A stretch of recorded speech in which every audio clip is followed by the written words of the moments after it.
Jessie Rye. Hello. How are we? We got huge news. The world is on fire as usual. Things are wildly good and bad at the same time. You can share as much as you want of your personal stuff. But I do need to say right now, listener, I love this movie. It's one of the Yay! greats. Oh, that makes me so happy.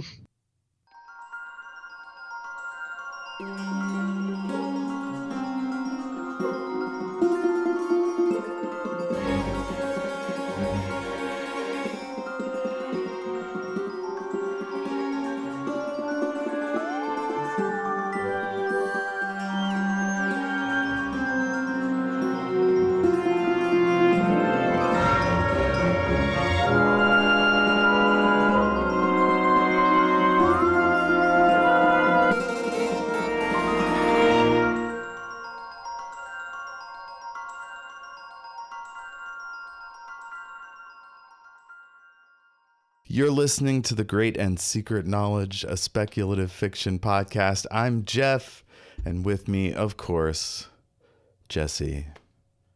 Hello. Hello. Hello, fellow Aussians. So, listener, if I decided to move it, we just talked for about 20 minutes, or no, I guess more like 10, about a whole bunch of stuff. So enjoy after the theme song, unless I just kept it all in for fun. So a lot of stuff happened this week. We're talking Wicked. This is a fantastic film. We're going to get into it. But I just want to say to our listeners around the nation, we're paying attention. You're paying attention. There's a lot of wild ass shit happening. And we will continue to speak our mind as needed. But we're going to, also be cognizant of where we are on the fascism scale. So we'll try to be as transparent as we can about that process. But for now, there might be a couple things we don't touch on. But yeah, there's tangential links in today's film to things that are happening now. So I'll just reiterate stuff I've already said, which is there's a fucking genocide going on in Gaza. The UN has passed a resolution. It's official. Anybody who does not want to stop it now is just a bad person. Like, I'm sorry. There's no getting around it. No argument here. And yeah, that's going to cause some friction. It already has in my Facebook journey. So same. yeah, I've been on this tip since 2005 or so. So yeah, it's bad over there. So there are certain things that might affect the show, for example. So like Disney hosts Doctor Who, the new series, right? If I wanted to talk about that, I'd have to think about that. But at the same time, we're covering Star Trek. Star Trek is delivered through Paramount. Paramount just basically backed a truck full of money onto Donald Trump, the man, I guess. I don't know, $7 billion just going away money. Yeah, so the $7 billion is wrong. That's like 500 times as much as it is. It was $16 million from Paramount Global. I guess most of that goes to legal fees and a donation to his, what do you call it, library. So it's bad, but it's not $7 billion bad. So that's fucked up, right? Yeah. Like, if you're right, you should go to court. You go to court for everything else. Like, why is this any different? Anyway, Paramount so that's also happening. owns South Park. They own so much, and Skydance just merged with them, I think. So that's fucked up. They're trying to do another merger. Like, yeah. So, situation is in flux, but if we decide not to cover something, it might just be because it's hard for y'all to get access to it legally. or if they're just really awful. But so many of these companies are. So like so many great shows are over on the Prime. We're watching Wicked on Prime, or at least I am. Oh, I'm watching it on something worse. Company. I'm watching it on Binge, which is an Australian. Now, is that owned by Rupert Murdoch? It sure is. Oh, God. Because Foxtel, which is the cable network here that he owns, they massively started losing people to streaming services because of the cost, the obscene cost of pay television in Australia. And I was one of them. I gave mine up because I had it, because otherwise I wouldn't get to see my football team play. And I now am on someone else's just to watch the football. But then they created Binge, which everything that Foxtel has the rights to is available to stream on Binge. So I don't know who's grosser, Jeff Bezos or Rupert Murdoch.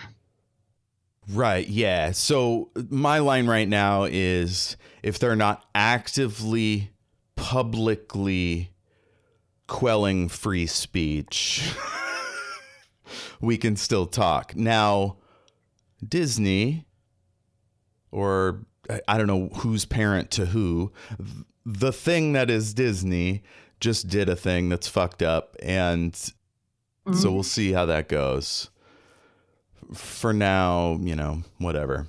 And it's the only Doctor Who available to stream worldwide right now because they've taken it off everything everywhere. Despicable. Which I imagine is for negotiation purposes so they can get more of it made. So, come on, BBC. Yeah, so that's the business shit. So for now, in the States, Wicked is available on Prime, or of course you can buy it from wherever. So we're going to talk about Wicked. We've talked so much about The Wizard of Oz and during our Return to Oz episode. Is there anything we need to know before we get into like the nitty gritty of the film? Well, I would say I'm going to do, as someone who's seen the stage show, which means essentially I know everything that's going to happen in part 2 that's not out yet.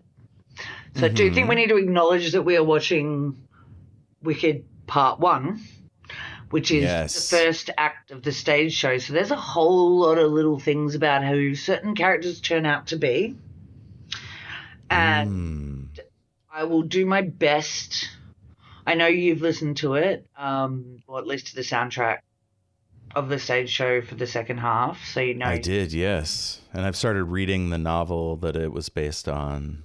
Which is far more in-depth from some of my reading this week. I have not read the novel.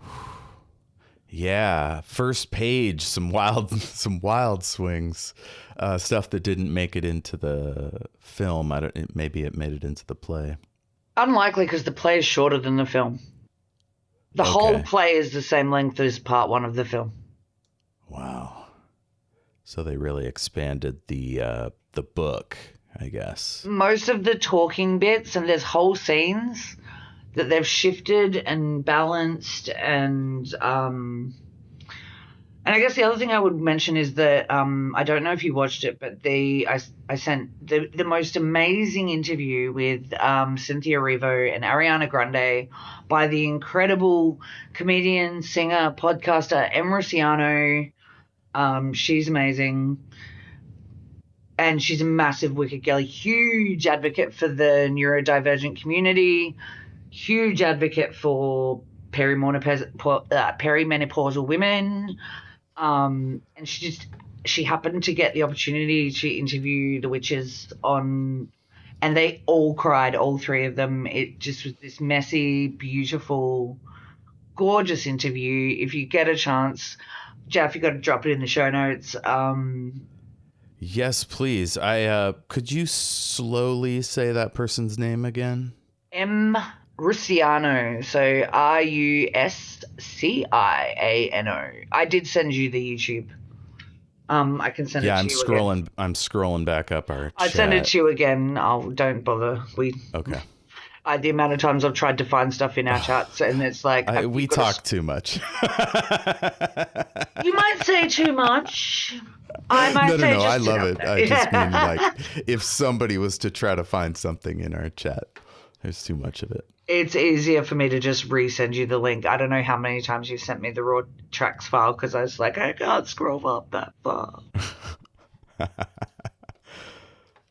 But it is the most beautiful interview. Because my first fun fact is that they did the premiere in Australia.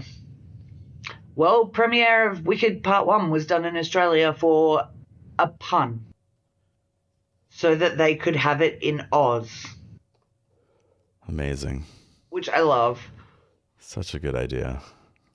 So it's a real journey. Like, even though when I say Oz and I mean Australia, I always write AUS, but still, I know internationally other people do Oz or OZ. So, it's just beautiful watching someone who's so enthusiastic, very openly, ADHD, talk about the importance of these characters to the neurodivergent community, and the queer community as well. I think anyone who's been othered or been hated on in some way for being different is... Oh, man. Jessie can attest to my rage. Like, I don't know. I must have been in like a trauma fugue when I watched it at the theater because like I came out, I was fine. You know, I enjoyed it. Good music, cool visuals. But going back to it with a critical eye, I was like, oh, shit. It was like the first Harry Potter book I picked up, scandal noted, was the Phoenix, the Order of the Phoenix. Oh, that's my favorite one. And so it's the one where the evil lady is hurting the boy. And I was like, oh, I had heard that his parents were abusive, but like, this is fucked. And I like texted my girlfriend at the time. I'm like, how come nobody told me that like he is brutally abused by a teacher? What? And she was like, yep, that happens. Yeah, I think it was. And I was pissed. Yeah, Umbridge is the true villain of the Harry Potter. Like, I've seen, there's that many memes that are like, yeah, Voldemort, whatever. This bitch, however, and I think the reason she is, like, she's so universally hated is we've all met someone like that.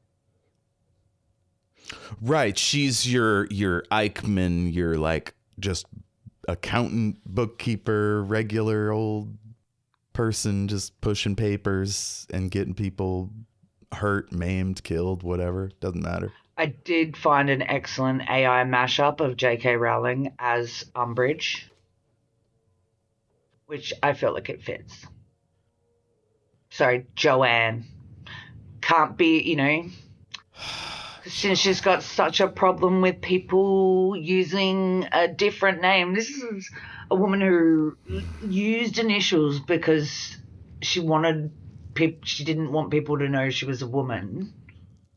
Well, now, before you go too far down that road, I do know a lot of great writers have taken male or ambiguous names to cut through the, like, misogyny of the reader, like the casual reader. Which is fine. If they see a female name, they'll just, you know, fuck off. But in this case, she has made so much money from that name and all its associated works.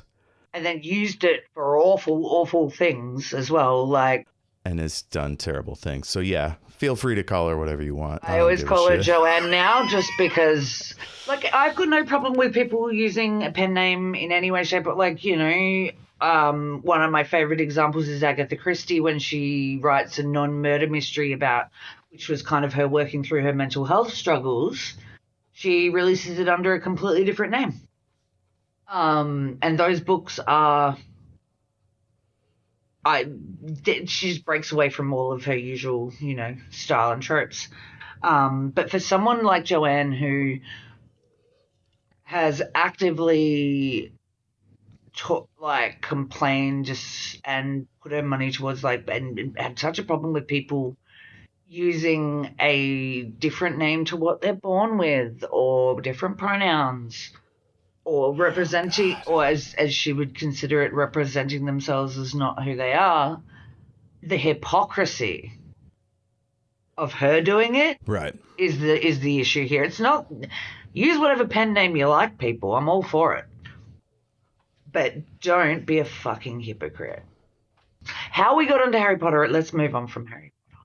It's inevitable. We're a speculative fiction show, and it's a massive cultural force. It's bound to happen. But yeah, speaking of umbrage, like, these characters brought out my umbrage, and it was very powerful. And so, of course, yeah, like, now that we get a chance to talk about it, I get to, like, breathe easy.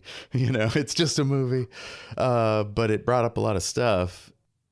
Glinda is a complex character who really has a journey over the course of the story, and how her place in the world of Oz is completely revised and revisited from just looking at it from a different angle. And I think it's really important for in life in general to, you know, remember there are different sides to every story. And I think this film and this story particularly really hits some notes with that. And even the subtlety of Ariana's performance, if you know what's coming in the second half, there are so many teeny tiny choices she makes. Just the raise of an eyebrow or the twitch of a face, particularly in No One Mourns the Wicked, the opening song. If you know, you know. Because she's doing, you know, what, she's the face of the wizard, and she's been given this whole image to kind of be like, oh, I am so, you know, I'm the good witch. Oh. And when there's basically a mob coming after her best friend. Yeah. Or celebrating the death of her best friend. Yeah. It's heartbreaking. And to see the little, like, particularly when there's, like, certain lines in No One Mourns the Wicked, she just has these little twitches, these little, she makes all these creative acting choices that I think are incredible. And I was so nervous about Ariana being cast in this role, I have to say. Yeah, I hadn't seen her in anything, so I had nothing to go on. All I knew is she had an incredible voice and she was hot, and I was good to go. I thought it was stunt casting, you know, and for something I've got such a strong emotional connection to, as I do with Wicked, like, listeners, I have ruby slippers tattooed on one side of my ribs, and on the other side I have Elphaba's broom and Glinda's pink bubble. To represent my love of both the 39 and Wicked. So I'd had the ruby slippers done years ago, and when this came out, I was like, it has to happen. I swore I wasn't going to get the other side of my ribs done, but it had to happen. It was horrendous. Yeah, I just have such a strong emotional attachment to this film and to this show. And this is my 5th time watching it. What the watch we're going to do today will be 6. Yeah. Wow. Well, yeah, I guess I've talked about how I feel about it overall, so we can just jump in. Do we want to we are definitely doing this in 2 halves, by the way. Oh yeah, we couldn't possibly cram all this in to one night. I did get some tea. I think I'm going to get some more going, if you don't mind. No, do what you need to do. And then we'll plow on in. Sit here and wax lyrical to myself about how much I love Wicked and how important the witches and the characters of Elphaba and Glinda are, and their friendship, how important they are to, the neurodivergent community, queer community, you know, not just for the awesome songs. Defying Gravity is one of the most moving and powerful songs ever done. Well, thank you for waiting. No problem. I banged on for a little bit and then I felt weird talking to myself. Well, I have a dog. Yeah. Talk to your dog. I totally didn't talk to myself all the time before I got a dog at all. Okay. I was thinking about maybe replacing Rusty one of these days. Happens sometimes. I love having a dog. She's the greatest joy in my life. Yeah. Closely followed by podcasting with you, Jeff, of course. Oh, so sweet.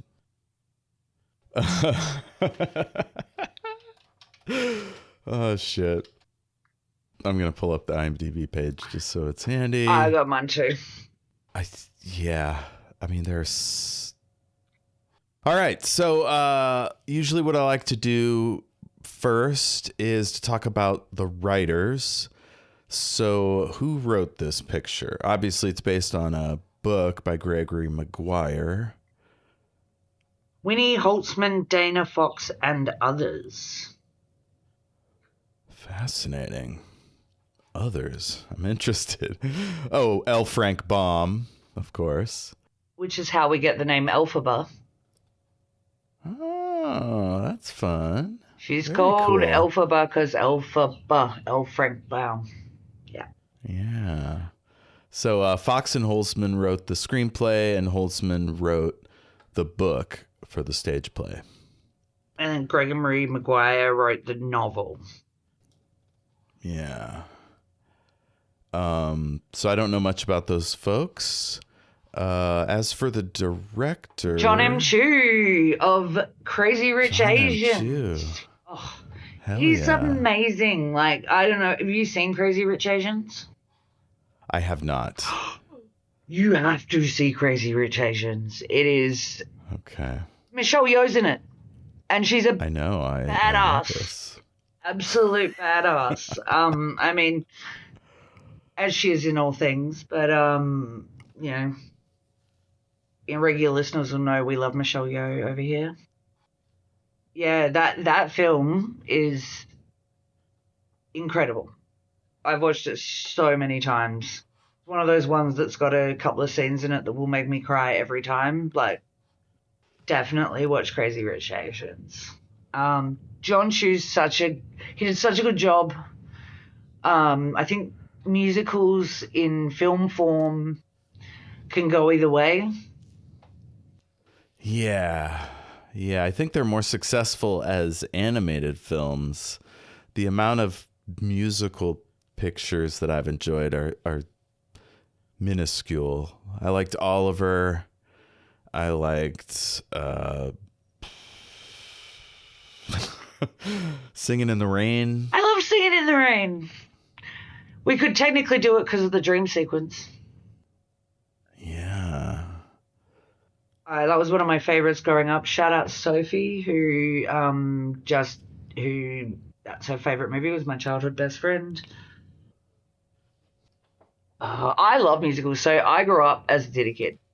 I did community arts. My first production was when I was 7, 1991. 6, maybe. Oh, God, 91. That's even younger, actually.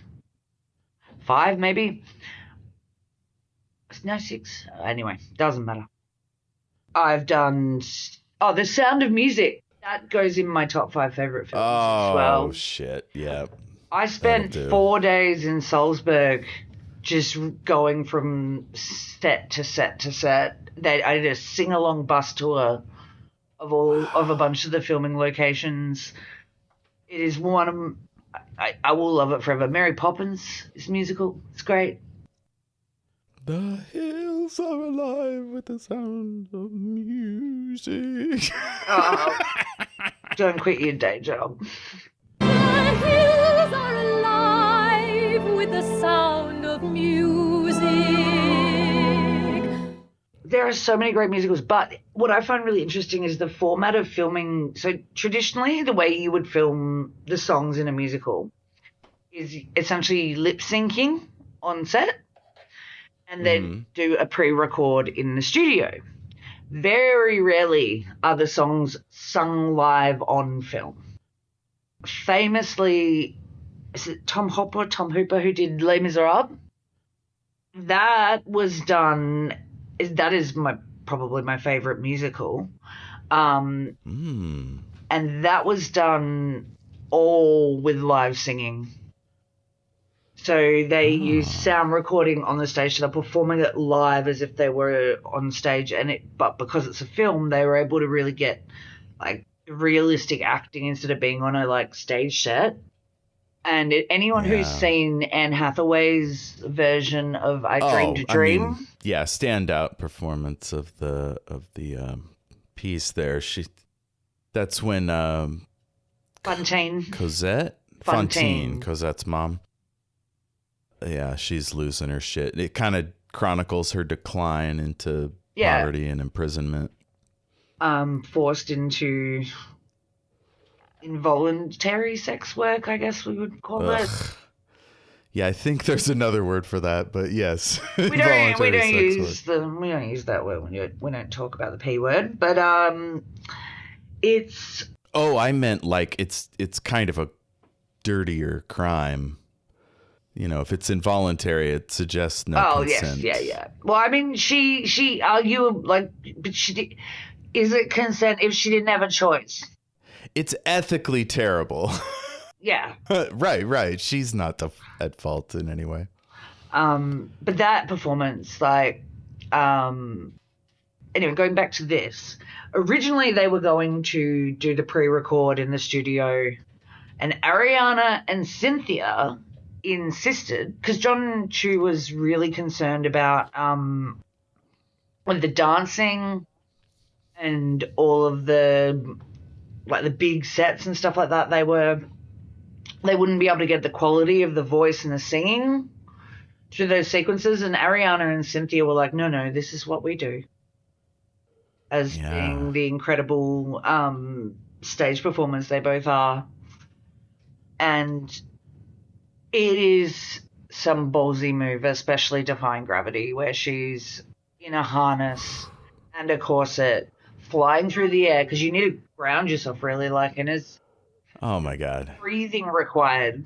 Oh, absolutely incredible. Like what a climax to credits essentially. I mean, it's like just a massive build, and then best song, just explosive. I remember sitting there in the front row when I saw it on stage in London, and I was ugly crying. Ooh. Like tears, snot, the works. Did you think she was going to go back and get Glinda? I knew For Good, which is the big song of the second half. Because that's me and my bestie Sam, that's our song. So you had heard all the music before you went? Not all the music. I'd heard Defying Gravity, I'd heard For Good, maybe The Wizard and I. But I didn't know heaps when I went. I just was like, well, it's Oz. Surely I'll love it. And nothing could have prepared me for how much I would love it. And so, when Defying Gravity finishes Act 1, just ugly crying, also really needed to pee, and I just remember, like, running out of the theatre, bawling my eyes out. It was something else, front row centre. It's a piss sweep. Yeah, I mean, there's liquid coming everywhere. Yes. Is that all the pre movie stuff? Oh shit! I mean, John Chu. What else? Crazy Rich Asians. In the Heights, I believe is that what's that guy? The guy that did Hamilton. Lin-Manuel Miranda. Lin-Manuel Miranda. We don't talk about Bruno. Also did Encanto. I don't know if he did all the songs. He definitely did a few of them, and he did the voice of Bruno. What was that? John Leguizamo. Oh god, I'm getting confused now. Anyway. All right. Yeah, the stars, obviously Cynthia Erivo. I first saw her in Bad Times at the El Royale, which is a really fun movie. It's hard to describe, but essentially it's sort of a bottle episode in this sort of one floor wraparound hotel where dark deeds are being done and everybody has a secret. It's kind of like, what if a murder mystery right before the murder takes place? So like, we know what's happening. It's suspense, I guess, is the right word for it. Yeah. Suspense. But she plays this who just seems like this mild-mannered woman, and she has a secret. And then we see her singing, and we find out she's preparing for an audition, and she has the fucking most incredible set of pipes. Oh, yeah. And I was like, who the hell is that? She's incredible. And yes, it turns out she is incredible. She played Harriet Tubman, which is a great role. She also was Harriet in, I believe Tubman. her breakout Broadway role was in The Color Purple, Ooh. the musical of The Color Purple. So, Oh, there's a musical. oh yeah, there is. So this was my first exposure to Cynthia Erivo. Wow, what an entrance. I could not be any better. Like, because I was very, like, I love Idina Menzel. I mean, she is the voice of She originated the role Broadway. on Broadway. She also is the voice of Elsa in Frozen. So she's done two of the most iconic, what I would consider feminist anthems in both Defying Gravity and Let It Go. So I was very skeptical on both the casting of Ariana and, to me, an unknown Cynthia. They did not disappoint. They exceeded all expectations. For reasons we're not going to go into, Ariana is my Glinda now. But yes, it's great. And who knew Ariana was so funny? Yeah, Ariana's amazing. Yeah, I'd never seen her before in anything, and she's fantastic. Jeff Goldblum's in it. I love Jeff He's Goldblum. charming as always. Just clearly they've subbed someone out to do the dancing sequences for him. Oh, yeah, he's too old and creaky, probably. I love Jeff Goldblum. He's a weird unit. It's great. Oh, yeah. Have you seen The Tall Guy? No. Yeah, it's a romance with Emma Thompson. If it's got Emma Thompson in it, I'll have to watch it. That's the rule. Yeah. Yeah. I'll watch anything with Emma Thompson in it. She's phenomenal. But I love Jeff Goldblum. Like, for me, he will always be Dr. Ian Malcolm. From Jurassic Park, if life finds a way. Yeah. That was my favorite movie for a long time when I was young, too. It's a great film. Holds up really well. Oh, yeah. Universally beloved, I think. Yes, I think so. I don't think I've ever met anyone who didn't enjoy Jurassic Park, and if I did, I probably blocked them from my life. Mm-hmm. It's just a murderer's row of actors and voice actors. Predominantly voice actors. Some folks are from Broadway. We've got Peter Dinklage plays the goat doctor. Yes, and the iconic Jonathan Bailey. Anthony Bridgerton. Yeah. Oh my god. Oh, he's on Bridgerton? He's the oldest Bridgerton brother. Like, season 2, I think, is arguably the sexiest season that's been released thus far. And yeah, I love me some Bridgerton. And yeah, he was pretty sexy in this one, making himself very like available to everyone. Yeah. In a sexy way. Oh yeah. I mean, that's Fiero the He had like nice guy fuckboy energy. Yeah, well, like he won't lie to you, but he might not hang around. Well, he'd been kicked out of his previous school for being dodgy and basically leading people astray, but he was a prince. So he's a prince of Winkyland. Mm-hmm. Ethan Slater, we've got to acknowledge Bach. Yeah, so Ethan Slater was from the original cast, Broadway. I don't know. I don't think so. He is most well, I mean, apart from the controversy that came out of this, because he and Ariana Grande are together now. And they were both married when they started filming. Now, whether or not they were officially separated when they started dating each other is subject to a lot of internet debate. I couldn't get any clear answers on that. So he did come from Broadway, but he played SpongeBob SquarePants in a SpongeBob musical. That's fun. Yeah, he's Jewish rights conservative. I don't think I want to read too much more into his Wikipedia in case he's a Zionist. This is what I go through every day. But yeah, that's fun. Who else is in this thing? Oh yeah, Michelle Yeoh. She's my favorite. She plays my favorite Star Trek character. Everybody knows this. Emperor Philippa Georgiou. She's awesome. And in a smaller role, we've got the lovely Keala Settle from The Greatest Showman, which I love.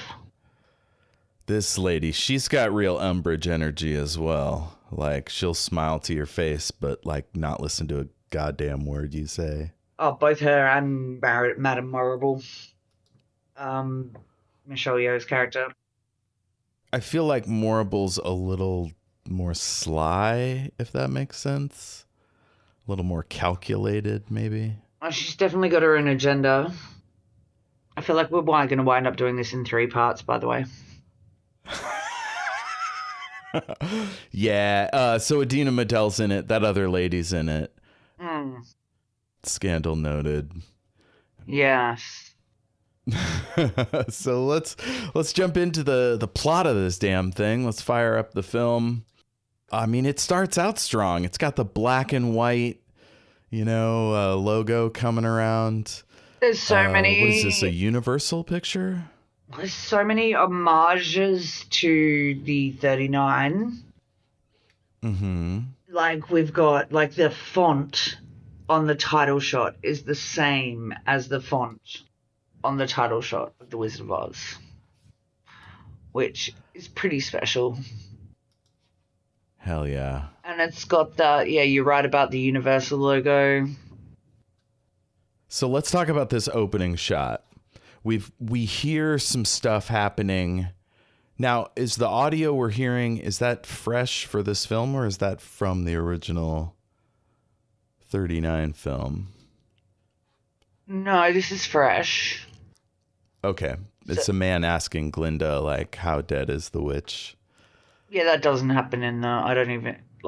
that doesn't happen in the 39. We see these awful posters. Oh, but we see the bucket with the water. I have so much to say about this. It'll come up later. We see feathers, poster. You mentioned the poster. The hat. There's the map from the original book, I think, or at least it's modeled on it. And then we get the monkeys. I mean, God. Yeah, the feather is from the monkeys. And then we come to the hat with the reflection of the giant circle window in the water. Oh, man. Those words are from the stage show. So is this circular window based on art from the book, or something from 39, or something from Return to Oz? Well, it's very similar to the one in Return to Oz. Yeah, that's what I was thinking. But I haven't looked at the original book recently. I'm wondering if this image goes back that far.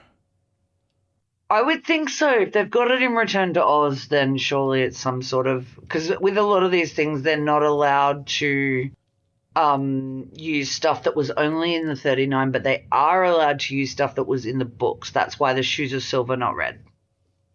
Okay, so I'm thinking maybe there's a picture somewhere of the top of Emerald City Palace, whatever it's called. The Wizard's Tower, maybe. Maybe there's a window like that. But so flying monkeys burst out of it. Did we know that the Emerald City is next to the Desert of Death or whatever? The Deadly Desert, which they call the Impassable Desert on the map in this. Okay. I don't think we did. Shockingly close. Well, as we see in The Wizard and I. Actually, I think Shiz is closer to it. Oh, wait a minute. No, this is the furthest western edge of Winkyland. This is the witch's castle in Winkyland. But yeah, I think there might be a similar window in the Emerald City. But yeah, so we get this awesome Lord of the Rings like bridge and wild vines. It almost harkens back for me to that part of Black Panther where they're like, the town is part of the cave behind a waterfall, like where they do their ceremonies and stuff. Just gorgeous. The visuals in this are so amazing. It's almost like a kind of fantasy Niagara Falls, how it's got like multiple streams coming over. Yeah, it's stunning. And then we see little CGI figures of our old friends, the lion, Scarecrow, Toto, Dorothy, and Tin Woodsman, who's holding a broom for some reason. Yeah, they're coming back with the witch's broom. They've just killed her. That was what Oz sent them to do. The wizard sent them to go get the broom. And that's when Dorothy melts her. Yeah. Oh, I skipped something in my notes here. I have what the time dragon clock. Does that make any sense? No. It's from like a second into the film. So let's see. I wrote here, the wizard characters look a bit fake. Well, that's bound to happen. It's a CGI scene. There's so many tulips. They planted 9 million tulip bulbs somewhere in England just so that it would look real. It's incredible. So much practical effect, which, I mean, I've said on many, many, many podcast episodes, how much practical effects give a film like time and they makes them last longer. We got the yellow brick road. We see Dorothy's house. These Munchkin houses, are they a new shape? They seem different to me, but I don't remember exactly what the originals They're looked similar energy. Did they have these super long A-frames? I think so. Like the top of them look like hats. They've got like flowers woven into them. Well, it's like probably a tribute to like the Munchkin hats. Because remember when the Munchkins just come out, and then the Munchkins kind of appear, and a lot of them are wearing hats with flowers on them because they were hiding in the flowers. Oh yes, that's right. And we can see Dorothy's house where it landed on poor dear Nessa Rose. Oh God, I kept thinking about that as I watched. I'm like, man, she died in a really shitty, pointless, awful way. Terrible. They really changed the central circle. It's very like kind of dull, like as opposed to the film, probably because the film invented that whole set. They couldn't replicate it exactly. I think that's but enough. It's just kind of spirals and goes one way and then the other. And they've also chosen to not cast little people as the Munchkins. Yes. But I think that's from the stage show because, like, obviously, casting in the stage show, it's all. It'd be hard to pull together 100 little people for the chorus. Well, I've been in a stage production of The Wizard of Oz, and they just cast children as Munchkins. Yeah, that's not as good. No. Now, I think the interesting thing here when Glinda floats down is you see her remove the bubble with by popping it, but later when she's putting it back up, it's a mechanism. A mechanism? So that bubble is not she just kind of floats down in a bubble in the 39. Whereas this is clearly some sort of mechanics that the wizard has built, because he's a fake. He doesn't have actual magic, and neither does Glinda. What? Glinda doesn't have magic. Like, that's... What? Do you know, like, the only reason she even got to do the sorcery class is because Elphaba begged Madame Morrible to let her. But she's been Glinda-ing for years. Like, surely There's she no would have learned magic. it by now. No, she tries to change it during Popular when she's like, let's change this robe. Is it a frock? Is it a robe? Let's change this robe. She's like, ball gown. Ball gown. And she's very, very like, and then she can't make it happen. Glinda does not have magic. The only person in Oz with real magic is Elphaba. And Madame Morrible's got a little bit, but none of them can read the Grimoire. That's the whole thing, the book. The reason they're so excited to find Elphaba is that she's the first student with real magic in a long time. And I did read somewhere that the implication that she is the wizard's daughter. Oh, they make it pretty obvious here. Is it like that in the play? Yes, the same actor plays the wizard, and then you'll see in part 2 there is a scene where Glinda takes the green bottle and notices that the wizard has one similar. Ah, yes. So yeah, let's just, in case you were confused, we are gonna like bring up stuff from the second half from time to time. It's inevitable. I will do my best not to do any major spoilers, but Yeah. This the book kind of starts with that moment. I don't think her dad's the governor. I think he's a itinerant preacher. Like, so he leaves his wife at home for long stretches. So, and she's faithful, but every once in a while she drinks around men and maybe something happened and it's real like questionable and maybe icky. Well, it's implied that it might not have even been consensual. Yeah, right. So, in the stage show, it is very consensual. Very like she's into him. Interesting, because here the flashback we get is it looks like fun, but then it ends, which would happen if you blacked out. The rest of that wouldn't be available to anyone.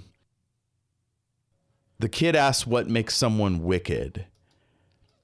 And we see these really gross propaganda posters. They almost reminded me of the Yellow Peril stuff that came out during the 40s.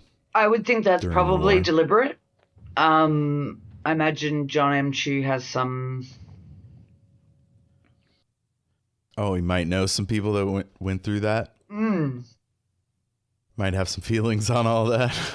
Quite possibly. Interesting. Ask John about... I'm just taking a note here. Ask John about Yellow Peril. Dr. Seuss apparently worked on that project. Yeah, there's not some... speaking about problematic... Ted Geisel. Yeah.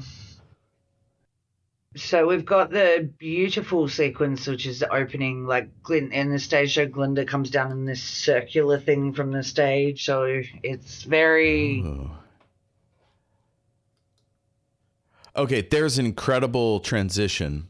Glinda starts to tell the story. Are people born wicked, or do they have wickedness thrust upon them? Yeah. And we go into the banner with the red eyes of the evil Elphaba, at this point we just know she's the Wicked Witch, and through them into this red, beautiful, like Tiffany type chandelier. Just an incredible transition. And then we come down into this fancy house with this fancy guy. He'd been appointed governor of Munchkinland. He's taking off and leaving his wife at home alone. So he does this thing as he's leaving. He doesn't kiss her. He puts his like open hand fingers to her chin. And to me, that kind of shit has always said, you don't really love this person, or like you're not sexually attracted to this person. Well, it could be some sort of like political marriage. Yeah. And even the way, like, as soon as he walks out the door, her whole face changes and is like, oh, thank God he's gone. I can bring my lover in. Yeah, he's not even off the premises yet, and she's bringing in this bloke. Oh, so good. First thing he does is hands her the drink. She drinks, boom.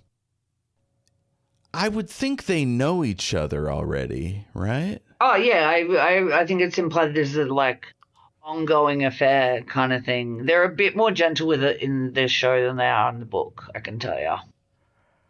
Yeah, in the book, it just seems like a one-night thing. In the book, it's implied She as might have saying, blacked out. yeah. Yeah, it's the drink. Here he says, have another drink, my dark-eyed beauty. She just wants some love and attention because her husband's away all the time. And one thing led to another. Yeah, she really drinks several times out of that little thing. One thing led to another, and boom, she's having a baby. That was definitely a yada, yada, yada right there. It's very similar in the stage show. Like, you just got to keep it moving, get the story going. Mm-hmm. Oh, and because of the kind of frame of the guy, the mysterious man, and his voice is basically Jeff Goldblum, that gives us a sense that this man is important and probably Elphaba's dad. Yeah. So she's gives birth to. We got a bear nurse. Dulcie Bear we got from a wolf doctor. Yeah, that's all in the stage show. Do they have a bear suit? Like, do they have animal costumes? I was trying to think about this. No, they do. It's kind of like standing up, but with like animal makeup. So they're not on all right, fours. not a full headpiece or anything. Yeah, similar to, I guess, yeah, like maybe the way they do the Lion King stage show, that sort of thing. Yeah, when I was the Cowardly Lion, I had a tail and like a sort of I guess a costume, and then I had like the fake animal nose and like freckles. I don't think I had a mane. What? I don't remember having a mane. Disappointing. So yeah, we got a bear nanny. What's her name again? Dulcie Bear. Dulcie Bear. The wolf doctor pulls out the baby. We don't see it, but they all see it, and they're horrified. One of the nurses takes a little nip from her flask. It's what you want in a midwife. Mm-hmm.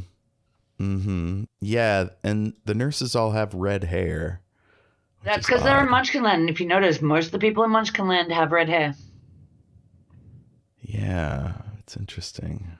I don't know whether that's just for Bok. Yeah, I noticed it because there's an Asian lady with red hair. I'm like, that's unusual. You don't see that all too often. So the governor is like, take the baby away, and all this stuff goes flying up to the ceiling. And I get the feeling that he immediately blames the baby for all this. He's already mad stuff. because it's clearly his wife's just had a green baby. Sad. Did Dulcie Bear have a larger part to play in the stage show? She's an important part. I think she has a significant part in, like, probably similar to what she has in this. Because she just kind of vanishes after she grows up, right? Well, she's a nanny. That's what happens with nannies. That's a great point. They don't follow you to college? No. They go away when the wind changes. Mary Poppins, deep cut there. Mary Poppins. That is absolutely... Is that on the list yet? It should be. Oh, can we do that? Yes, please. Hell yeah. So Elphaba has this cute Oz pop-up book. She's, I don't know, maybe 12 here, 13. What? No. Like, younger than 10. Really? Yeah, I would. Like, I would have said 9, 10, if not younger. She's real young there. Yeah. So she shows Nessa Rose the book, and Nessa Rose is in a wheelchair. So the book is about the wizard. He loves emeralds, even though they are green. And so this starts the theme of like green is bad, like for her anyway. It's fine for the wizard. Well, the wizard is, I think the wizard's always been all right with green and is all right with it in her as well. Yeah. Probably how he knows that she's his kid. Because he's the one feeding the green potion to her mother. Could that potion have been magical? Yes, I think that's... Like, not just for drugging women, but for, like, creating a baby. Maybe.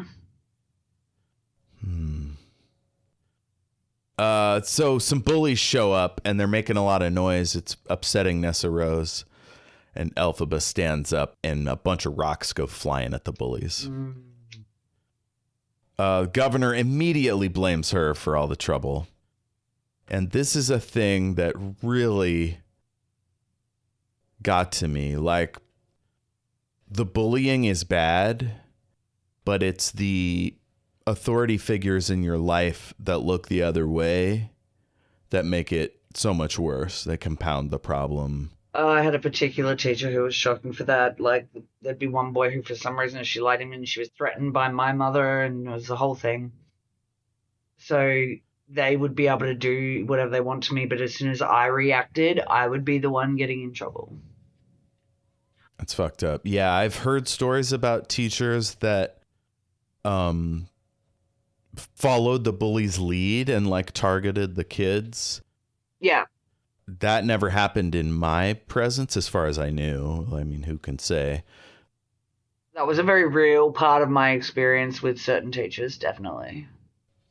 Yeah. But my mom was a teacher, and it's a small district. And so she put her career sort of in jeopardy by speaking out when I was being bullied. My mom never did that. Never. Not once. Even when she was a teacher at my school. Never. Not once. Yeah, that's bad. Because she cared more about her career. But anyway, this isn't that podcast. No, but it's important to touch on. I mean, this film, like, speaks to us, right, on these levels, and the way we deal with bullying ourselves or are protected by others. Sure. Like, these things are important. My brother became a bully at one point, and my mom did look the other way that time. And that's a whole other thing that has affected my life. But for this kind of shit, like being teased for who you are, I think Zach Pasinich, that dumb motherfucker, could smell the autism on me, like. Yeah, they absolutely can. He saw that I was vulnerable and nobody would speak up for me, Well, I think one of the challenges I had was it's one of those things that's much more common in like the female experience of autism and ADHD. Just be constantly like reacting strongly to the bullying, and then the teachers would say, you just got to not be so sensitive, because if you show them that they're getting to you, they're just going to keep going. But I did not have it in me to not. I have a glass face. What I'm thinking shows. And I don't do lies. So it's very, this is the autism, this is like, and I think, but I was certainly the kind of ADHD autistic that did not get diagnosed in the 90s. Like, I was misdiagnosed 10 years ago with bipolar and BPD when it actually turned out to be ADHD and CPTSD. So, oh man, it's a soup, folks. If you don't know what those words mean, look it up. CPTSD is was it chronic? Complex. Yeah. Complex. It basically means it happened more than once, probably a lot.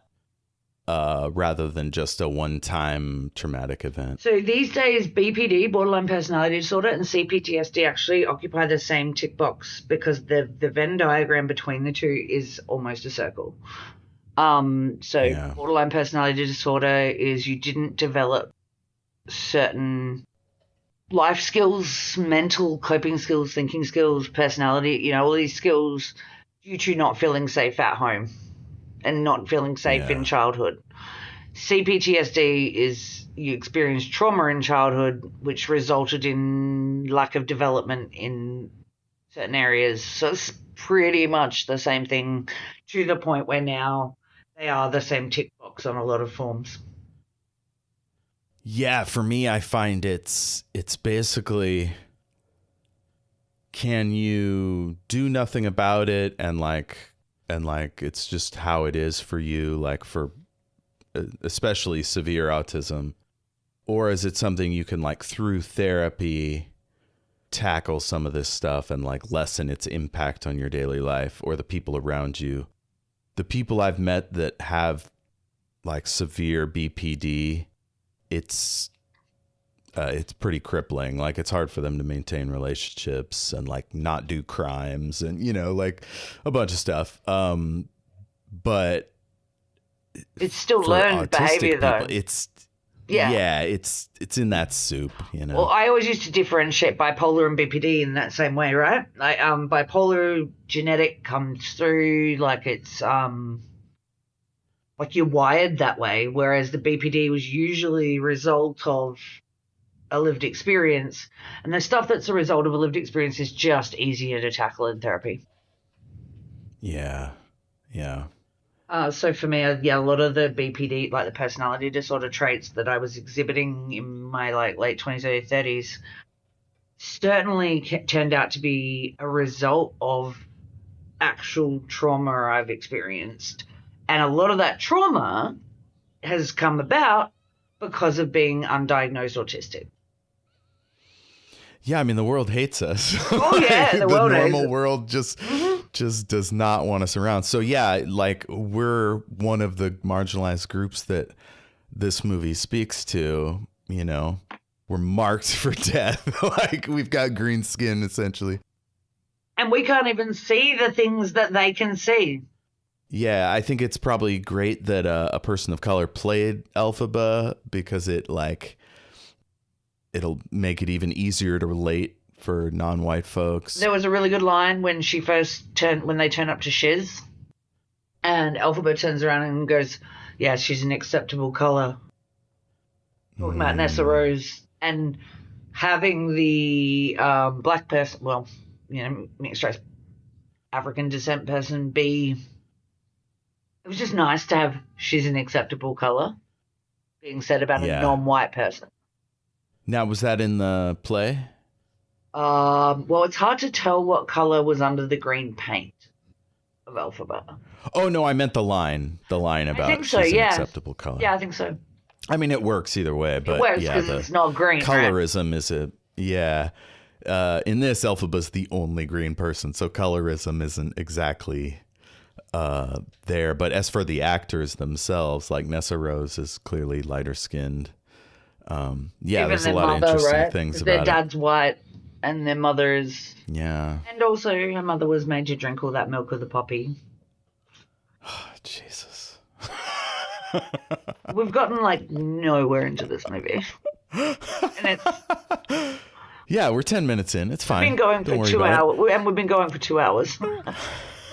We had a long chat beforehand as well. True. Let's see here. So Daddy Throp, I wrote, is a real shitbird. Yes. Yeah, I wrote. Believe that. I wrote Elphaba's dad is the worst. So. So the song starts. No one mourns the wicked, and the Munchers bring in a wicked witch, or a wicker witch rather, kind of like the Wicker Man from Celtic times, that sort of thing. Yeah, it's like Guy Fawkes as well, like burning the effigy.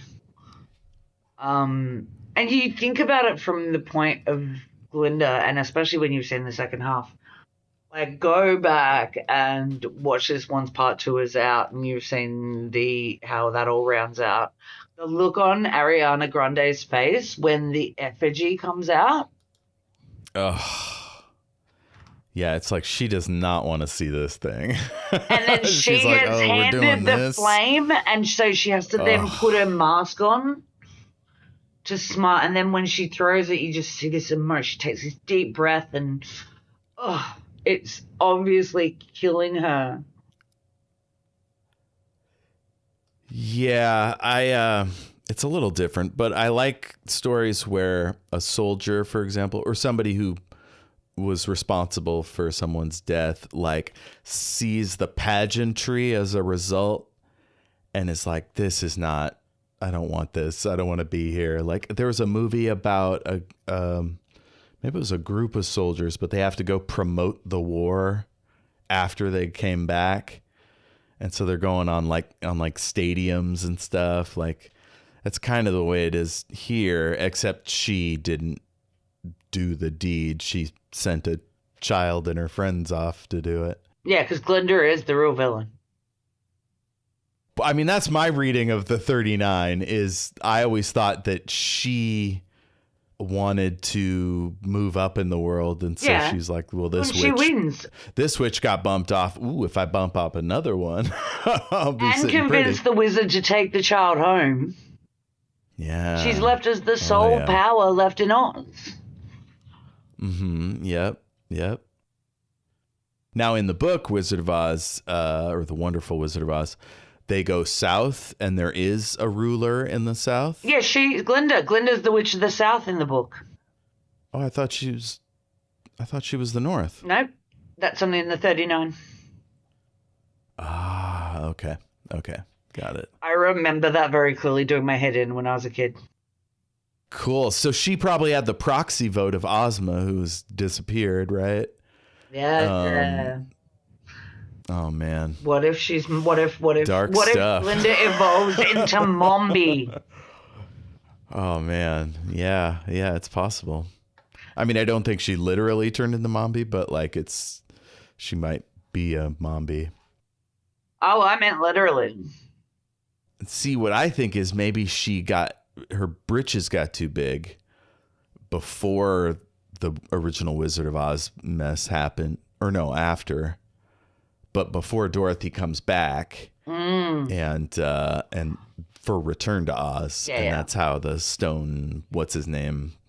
Because he got his hands on the shoes. And she dropped the shoes. Started. She dropped the shoes as she was flying over to get Dorothy back to Kansas. Did, yeah. Yeah. I bet Glinda was like, oh, shit. After all the effort she went to freaking pinch the shoes in the first place, right? Oh, yeah. Oh, man. Yeah, there's all these, like, gaps that may have been written somewhere, but they're just buzzing. Oh, there's like 3 or 4 other Oz books that we've got to, Yeah. We're not even referring to. These are just the ones that have been made cinematically.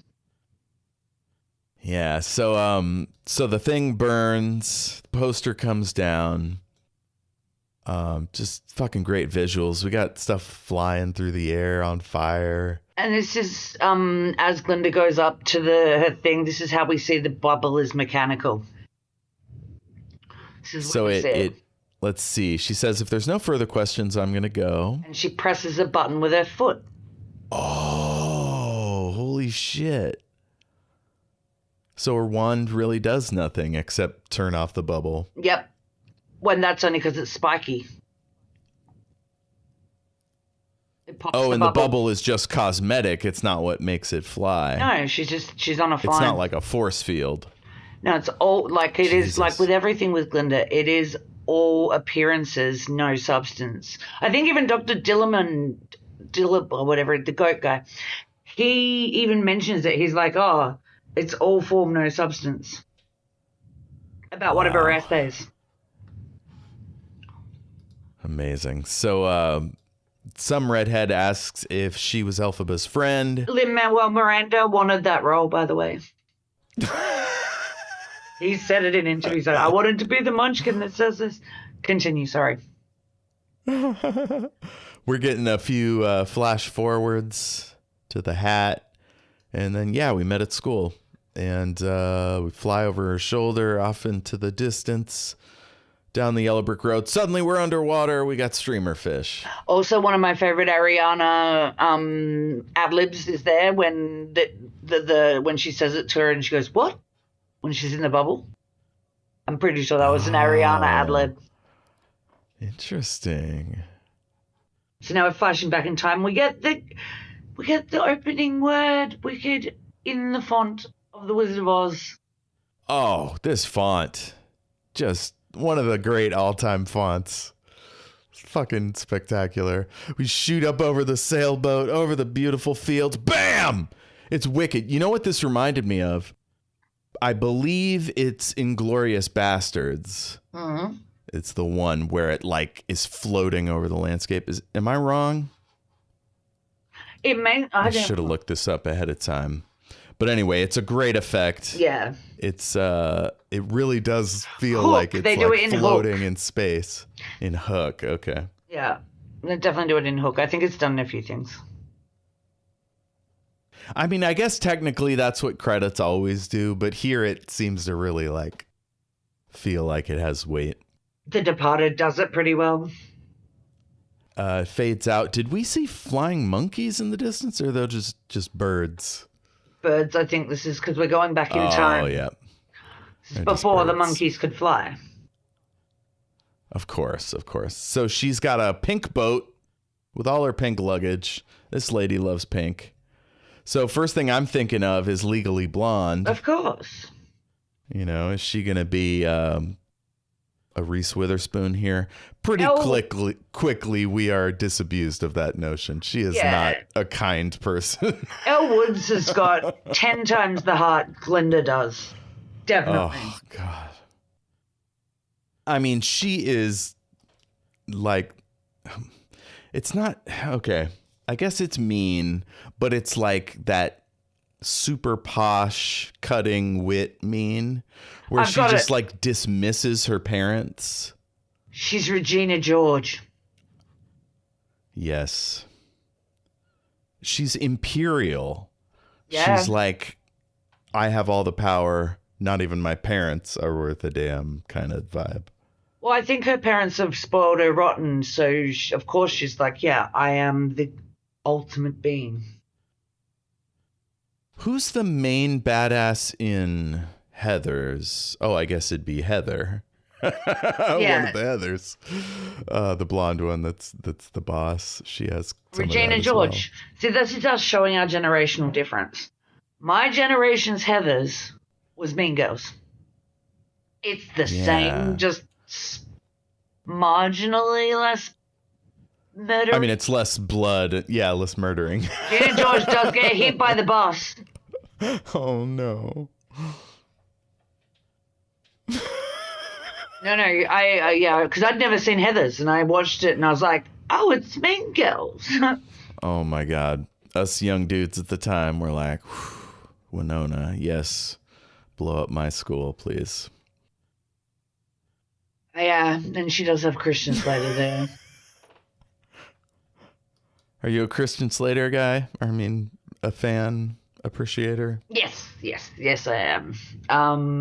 Probably my favorite Christian Slater film would have to be Interview with a Vampire. Oh, yeah. Real easy to forget he's in it, but he's great. Is he the interviewer? Yeah. Yeah. All right. So she says, I love you. Just remember, it's not goodbye. It's farewell. I love you. It's that time. Miss you already. Just remember, it's not goodbye. It's farewell. We love you. You have all your kisses. Yes. And you will write. Yes. I love you. Darling. It's that time. Miss you already. Popsicle board the boat. They're gonna miss me so much. Ugh. Gross. She is the worst. And then we got a redhead munchkin guy behind her. He's like, my parents don't even know I left. Yeah, Bach. I know he's not the only one wearing shorts, but other people are wearing pants. I feel like it makes him seem like more of a little guy, like a little wimpy. Well, I think that's a lot of the thing. One of the things they like wrote in to imply munchkinness. But also, can we take a moment to appreciate the genderless uniforms of Shiz University? You've got people wearing, it doesn't matter what gender you present as. Some people are in pants, some people are in shorts, some people are in skirts, some people are in a weird half skirt. This sort of combo, combo. And I saw trousers with a kilt like Shuni Gatwa and Doctor Who Season 2 on Disney Plus. We used to call them scants when they were super popular in like the early 2000s, like the pant with a skirt over. Ah, yes. Yeah, skirt with a short. Obviously, that'd be a skort. Yeah, it's a skort. I like that alliteration better. But I mean, the fashion. If we just talked about the fashion, we could fill up a podcast episode. Like some of the most amazing costumes I've seen in God only knows. And it fits with the 39 style of costuming. Like, it's got that weird out there, like, this is clearly another planet. Not another planet, but another world. Where fashion standards are different. And I love this because Cynthia Erivo is such a fashion queen. Like, huge fashionista. Go look at some of her like in real dresses. life? Yeah. Cool. She is all about the, like, kooky, weird, out there fashion. And while we're talking about Cynthia and fashion, the nails. Now, first of all, she's quite famous for having extremely extravagant nails already. But she's talked about this in interviews where she really sold John Chu on having the nails be really long and extreme on Elphaba, in tribute to the famous silhouette shot of Margaret Hamilton as the Wicked Witch with the like that. Great for a audio medium, Jessie, but yeah. I mean, look up Margaret Hamilton's hand. But there's a great scene where there's a shadow of her hand, and it's like real creepy. So the nails was Cynthia Erivo's idea. The whole time I was watching it, I'm like, okay, when's she gonna murder somebody? Like she has that kind of like on the edge sort of vibe. Like she could go either way. And I think the costuming and the stuff like the nails helps. I mean, she is the Wicked Witch of the West. Like that. And if one of the things the lessons to take from this film is don't judge people on how they look or dress. Right. Yeah. So Wicked did win. Paul Tazewell won for Best Costume Design. Paul Tazewell is an American costume designer for the theater, dance, film, opera, and television. After training at New York University Tisch School of the Arts, he started his career on Broadway. He has since won an Academy Award, a British Academy Film Award, a Primetime Emmy Award, and 2 Tony Awards. Wow. Does that make him? What's he waiting on? He's got the Oscar, the Emmy, the Tony. What's the other one? Grammy. The Grammy. He just needs to put out an album. Yeah, that's going to be tough for a costume guy. Barack Obama got it for narrating an audiobook. I mean, it can be done. That's at least still an audio performance. Like, I don't know how you get a Grammy for best costume. No, I mean, he'd have to read an audiobook. Like, I don't know what else he could do to see what you mean. Yeah. To achieve the Grammy. Or put out a comedy special. He could do a stand-up comedy special. That's how. Somebody teach Tazewell comedy. Let's get that EGOT going. Well, that's true. Man. That's how Whoopi got hers, right? Is it? Comedy album, wasn't it? Well, she started out as a stand-up, though. Yeah, that's what I mean. Yeah, he'd have to like start from the ground up. It'd probably be a long process. Take away from his costuming times. Now, Wicked was nominated for an Oscar for Best Visual Effects as well. And Dune Part 2 won. What do you think about that? For special effects? Yeah, visual effects overall. Because, I mean, this movie blew me the fuck away for its visual effects. I think they got it wrong, but I think the Oscars are bullshit. They kind of are, yeah. I mean, it's just a bunch of people who have an Oscar voting on other Oscars. And it's been proven that a campaign works. Like, the moment I knew that the Oscars were bullshit, I had because I used to be such big award shows, all of them. And the moment I knew the Oscars were bullshit was the year that Shakespeare in Love beat Saving Private Ryan for the best Oscar. Famously, Harvey Weinstein campaigned to shit for that. And I just don't understand. Like, that was the moment I realized. And it's come out, obviously, since that Harvey Weinstein campaigned, which is how Shakespeare in Love somehow managed to beat fucking Saving Private Ryan. Yeah, I'm looking at the best picture. Elizabeth, Life is Beautiful. I'm not as big a man on that. The Thin Red Line, I never saw it. I mean, I enjoyed it, but I don't know if it was better than Shakespeare in Love. But like that same year, was that all that same year? And I for didn't Best Picture? I didn't see Elizabeth or The Thin Red Line. So I feel like I'm not qualified to say which is better. Like, I saw Saving Private Ryan. It was incredible. Like, particularly the start, the Normandy invasion, and then that scene where the guy is slowly killed by the German soldier with the knife. Ugh. But Shakespeare in Love, great film. I don't remember a thing about it. I mean, I remember it was nice, it was charming. It's fun. I also don't rate Gwyneth Paltrow as an actor. So she's one-dimensional as fuck. Like, I do not get it. I've never really enjoyed her. Sliding Doors is the only one I like her in. Sliding Doors. And she does a British accent, so I'm always impressed with a decent British accent. Yeah, I saw her in one called Duets with Huey Lewis. Oh god, that's Huey a piece Lewis of shit. It's not a good film. No. Oh, that is a piece of shit. She's an Iron Man, obviously, but that's not much of a role. She doesn't even remember she's in Iron Man. Well, like she has memory issues? She lives on another fucking planet, I think. But there's interviews where, I think it was Graham Norton maybe, where she was on the couch with someone who she's technically been in or she made there's something about Marvel movies, and she completely forgot she was in one. That sounds like a brain fart more than a memory lapse. I think she would have gone into a bit and recorded like all those scenes in one day on a set with like Belly. Yeah, I think movie they were talking about was like Endgame, and like Tom Holland or someone was there. I can't remember. Yeah. How far into the movie do you think we've gotten? Just without looking.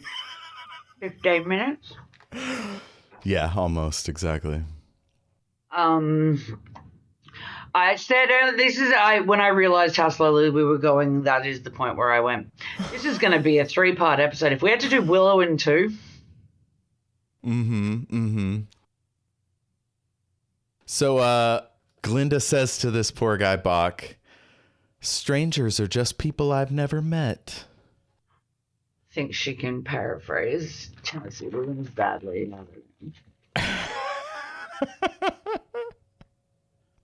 I'm really hating on Glinda this watch through.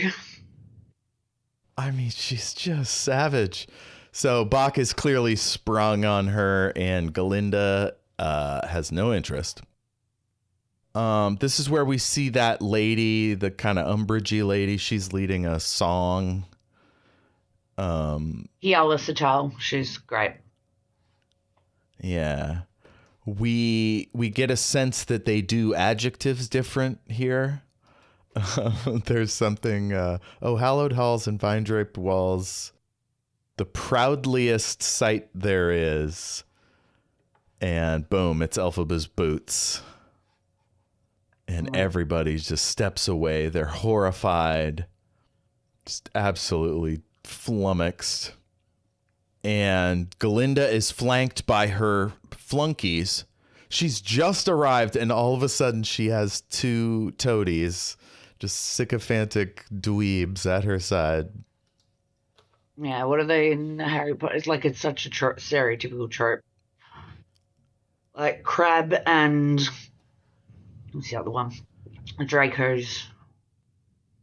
Oh, those guys, the ones that they trick by turning into a lady.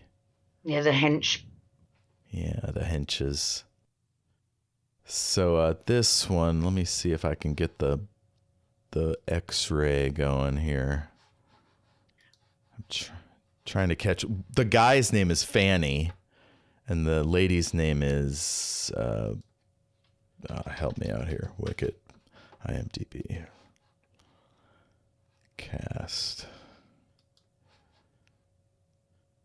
What is her name? Shen. Bronwyn James as Shen. I love the diversity in body type casting of the university students as well. Like, I know as a bigger girl myself, it's, especially in a dance sequence and choreo and all of that, it's just really great seeing all different body types, all different color people. But yeah, you just don't see often. Well, yeah, because what we see on films and on TV is actors, right? So actors are generally, they keep it tight so they can get certain roles. And then dancers, like it's almost a job requirement that they stay a certain size. I disagree with that after seeing Lizzo. I just mean for the mainstream like film dancer, right? They tend to be fitter, like skinnier, I guess I have to say. But apparently there's plenty of bigger dancers because they're all throughout this film, which is great.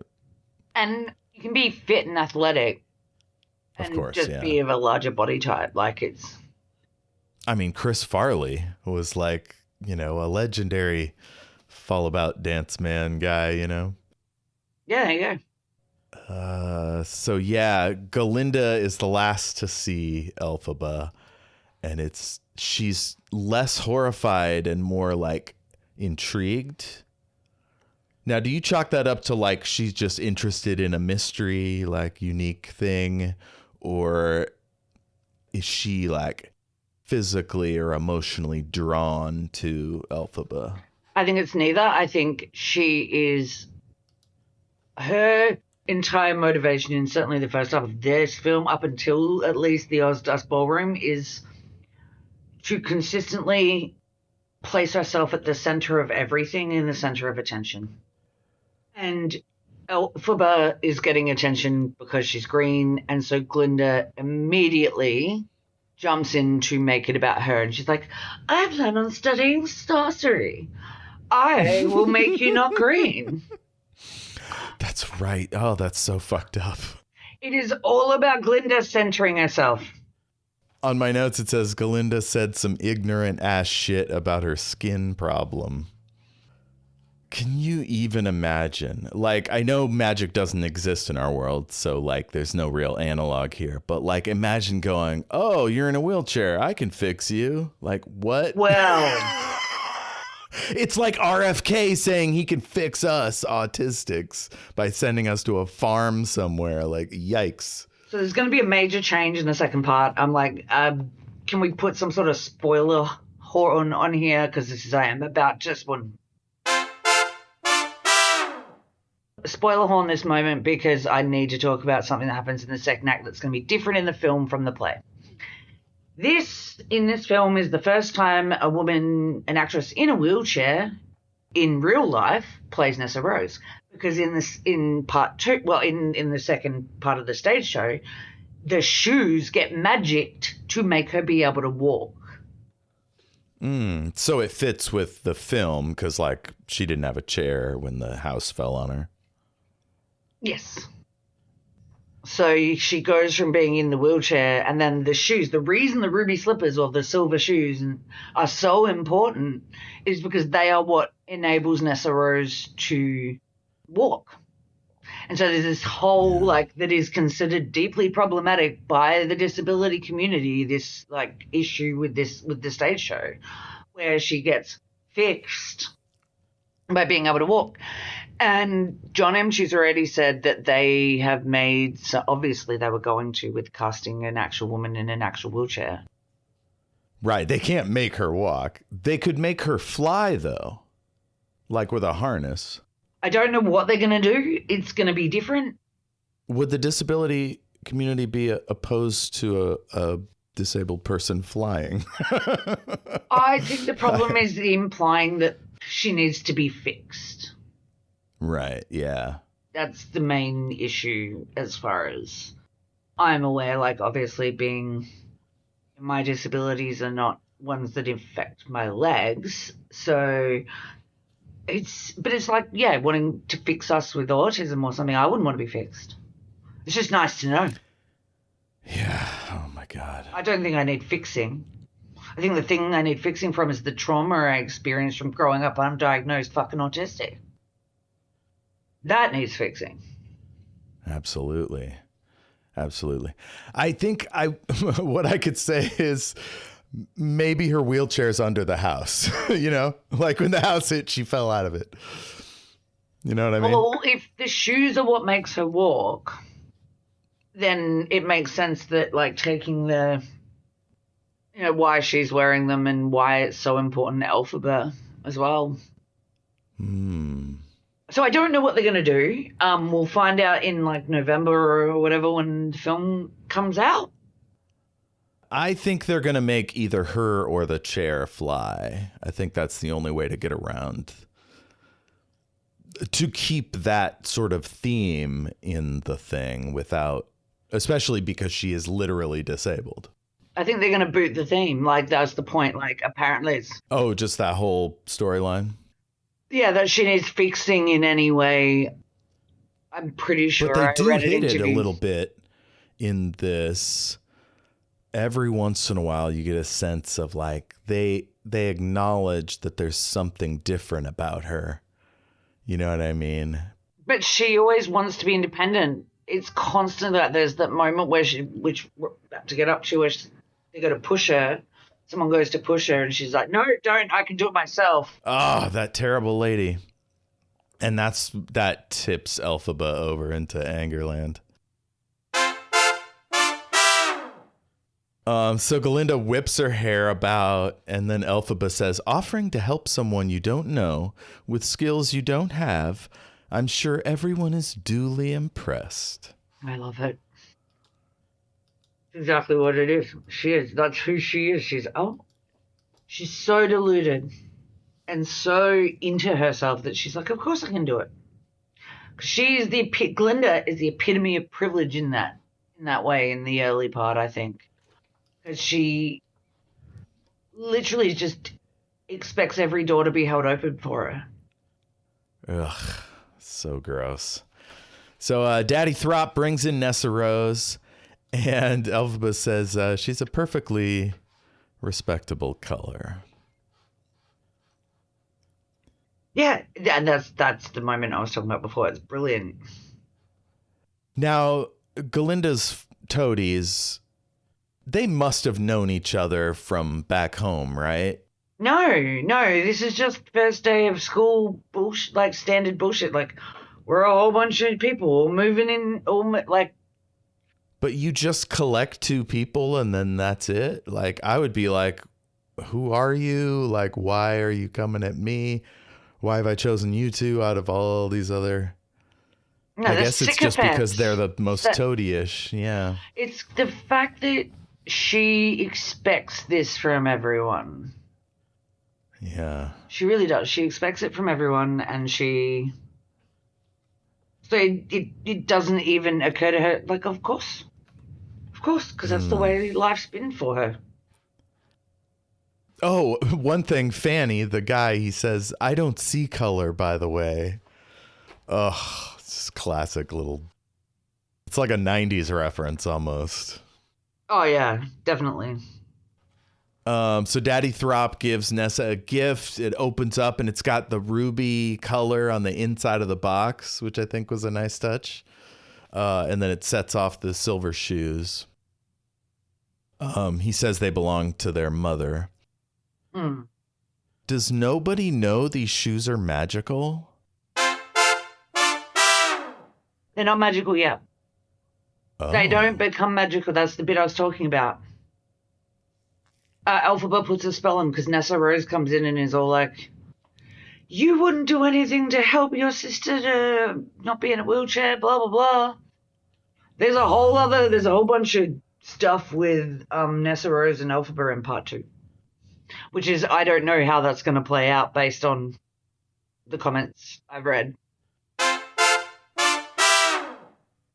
Oh my God. I'm sure we're never going to get to it tonight, but I did text Jessie like in the middle of it. I'm like, she's going off to the Capitol. Her sister like should be right next to her, wishing her well, maybe even asking if she could go with. Like, what the fuck? And I'd have words with my brother if we were like at a train station and he wasn't trying to say goodbye. Like, it would be weird. But Nessa Rose is pissed that Elphaba's even there because Elphaba wasn't supposed to be going to the school. They were just dropping Nessa Rose off. It's so entitled. You know what I mean? It reminds me of when I started playing guitar after my brother brought it home. And I kept playing it and he didn't. And I could tell there was some like heat there from him. Like I'm just a copycat. And it's like, well, you know, do the work. Put in the time. And he was good at French horn. I don't know why he was trying to bite my rhyme. Or not bite. What is it called where you like block somebody from achieving through scorn? Yuck your... No, he's not trying to yuck your yum. He was trying to yuck my yum a little bit. Yeah, that's yeah, there you go. So this is where Daddy wants to push her. She says, don't help me. At the same time as Elphaba says, don't help her. So we know that they're like simpatico, but later it seems more like it's more coming from Elphaba's end. Elphaba's the compassionate, thoughtful one. Yeah, Nessa Rose has been spoiled. Like their dad loves her.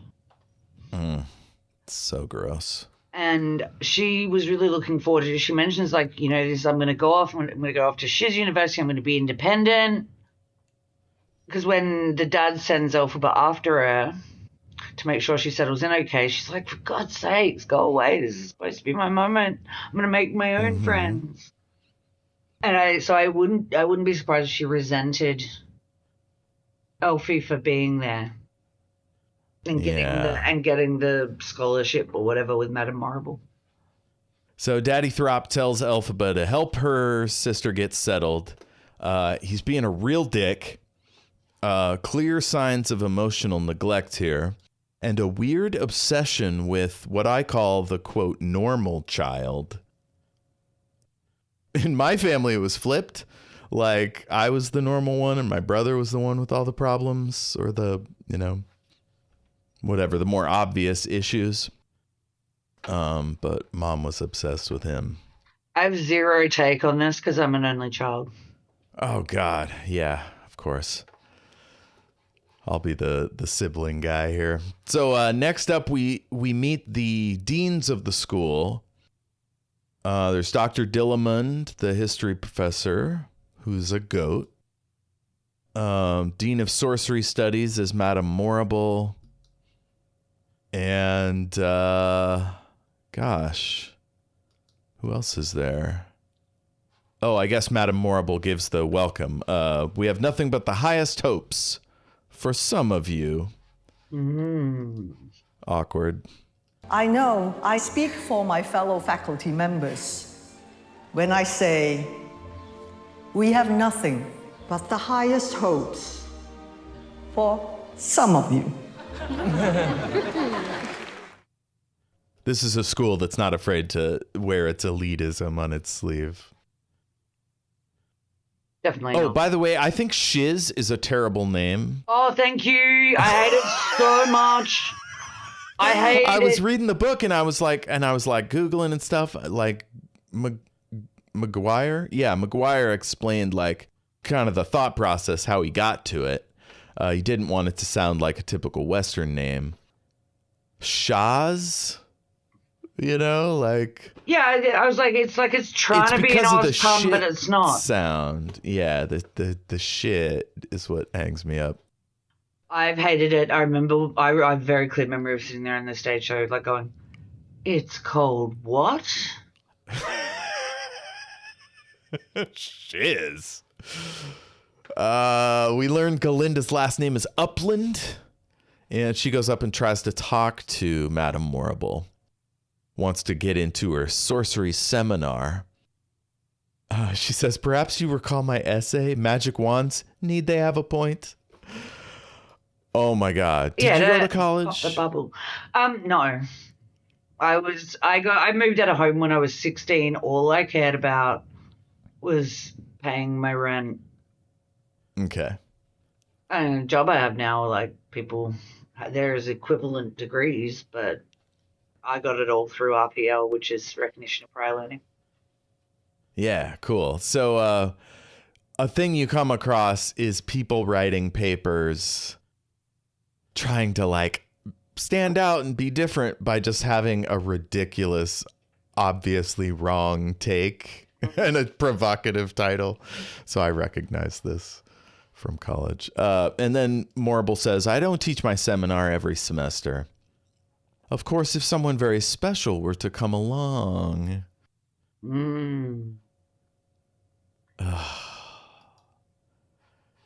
Somebody says how tragically beautiful you are to Nessa Rose.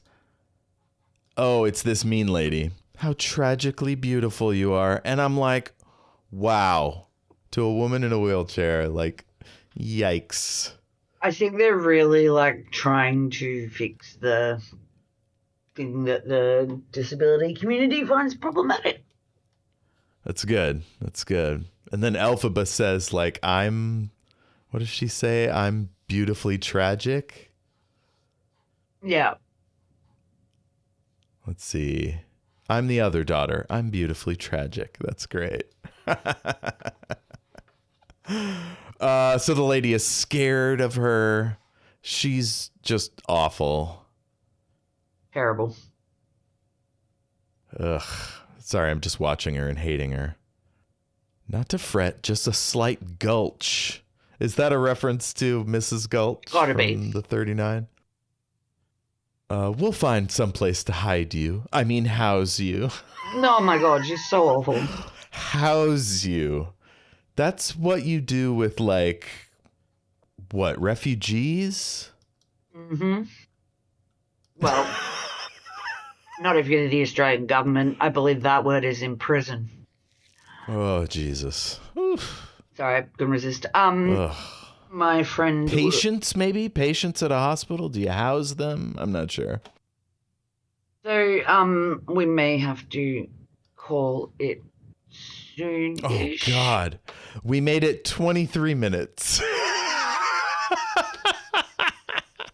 Listener, you're going to love hearing the rest of our Wicked talk. We might stretch it out for weeks. We might put it all out at once. We'll find out.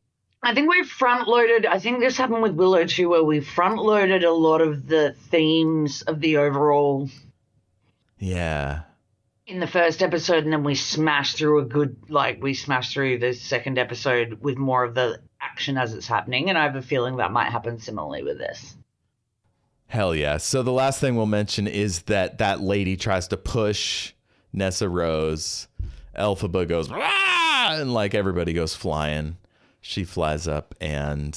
Oh, yeah, and all the metal and everything goes. Actually, Madame that's a really Morrible good... gives her a job. Yeah. I think that's a really good cliffhanger-y kind of moment, like something, if we were writing, if it was doing a multi-part docu-series, when they leave it on the... And they've just found a new body in like a serial killer one. And the mural cover comes flying off, and we see animal teachers from back in the day. That's important too. Oh man. Yeah. Great scene to end on.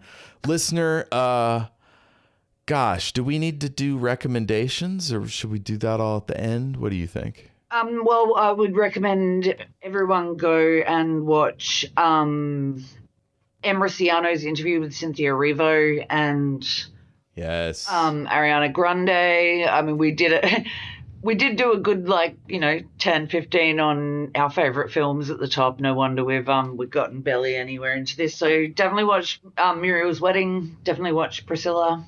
If you want some great classic Australian cinema, go watch Gallipoli. Basically anything we mentioned. Muriel, Priscilla, and Gallipoli. Those are good choices. I will, if we're talking Australian cinema, I got to throw Fury Road in there. I'm thinking about doing a rewatch. Oh, I love that. I love how it made all the incels on the internet real angry because they Why'd you make her not as pretty? Why'd you give her a fucked up arm? Why did you trick me into watching a feminist film? That was Sorry, my favorite. Because I had no idea. I went on a date to the drive-in to see Mad Max Fury Road. And I'm not hugely enamored with the originals. The first one's pretty good, but you guys didn't really get the proper first one. Oh, I love the first one. It's so weird. Yeah.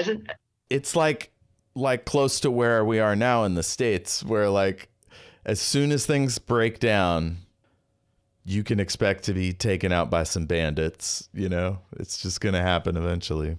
Yeah, 1,000%. I re-listened to The Institute by Stephen King. I started watching the show. They have a show on MGM Plus. It left out all the best bits. The book is incredible. Like, it's kind of a slow burn like this, but like it all just explodes near the end. So many like moving moments. It's fantastic. A boy is kidnapped and taken to this scary school called the Institute. It's great. And then also The Demon, the Hero, and the City of Seven by A.E. Kincaid. It's like this fun, quick, snappy read where a demon befriends a human somehow. It happened like before the book even starts, and they go on this silly quest. It's really funny. Lots of good characters. Yeah, I'm loving it. And I enjoyed it so much. I'm just coming near the end of the third book. It's a 3-part series. So yeah, if you want something quick and digestible, that'll do it for you. Last but not least, how do people find you on the internet? I'm Cosmic Cowgirl. Cosmic starting with a K. The rest is spelled normally. I'm mostly on Blue Sky, but you can find me in most places. Fantastic. Thank you, Jessie, for spending this time with me. Watching 20 minutes of a movie. I mean, I thank you, Jeff, for agreeing to do this. Like, I mean, even though I feel like you just suggested this because you didn't want to do Barbie. Well, I mean, Barbie is also great. It's necessarily my favorite thing, but I'm staring you up. This is so good. Yeah. Oh, also Dude Cinema. Like, yeah. If you don't listen to the bit after the credits, listen to Dude Cinema. It's fucking great. I just got into it. There's the evolution of the way and the reaction to different movies the girls have is it really helped me make peace with the fact that I'm allowed to have an opinion on something that's different from the popular movie nerd zeitgeist. Like, it just go, yeah, I am allowed to really enjoy The Godfather, and I'm also allowed to not enjoy Indiana Jones, and it even turned me on films I previously loved. Listen to the episode. What's that John Cusack film? High Fidelity. Listen to the episode on High Fidelity. I loved that when I was young, and after listening to the girls talk about it, ooh. Well, when you're young, you haven't dated that guy several times. You know what I mean? You I haven't wanted dated to every be guy in that that guy. record store. That's the problem, Yeah. is I wanted to be that guy. I was such a pick-me girl. And I wanted the amount of movies I pretended I had seen when I had not. Oh no. Well, That's I a got real dangerous good. road. Learn the references. So, because they're like, most of them are things I'm aware of, but I am aware of them because I've seen them parodied in something else. The Simpsons did it. They're in the zeitgeist. They're in the zeitgeist, and there's enough you can get away with pretending that you haven't seen. Ooh, that's a good anti-recommendation. We don't see those very often, but High Fidelity. High Fidelity. I love the shit in the record store, but like the stuff those guys have to say is kind of sketchy as well. So yeah. Read the book. I read the book first. The book is worse. The book is worse. Oh, because it's all first person from John Cusack's character, and he mopes for pages and pages and pages, like deep diving on what made each of his previous top 5 relationships fail. And then when he meets the Lisa Bonet character, oh my God, it's so bad and so unhealthy. And I had no idea one had anything to do with the other, and I'd read the book first. And I got recommended the movie by a friend, and then I was like, holy shit, it's that book I read. And maybe that's why I loved it, because I was like, hey, I recognized the thing. Yeah. Well, if you want to watch a good problematic Cusack, I suggest Better Off Dead. I'll drop in the clip of that kid going, $2, $2. It's fucking fantastic. $2. Well, my John Cusack recommendation is and will always be Con Air.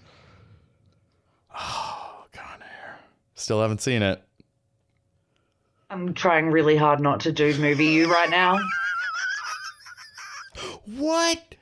You haven't seen Con Air?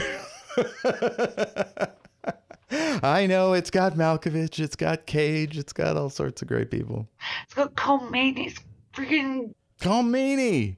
This is fucking spectacular. Miles O'Brien, and he's an asshole in it. It's great. He's the biggest asshole on a flight full of friggin' murdering awful people.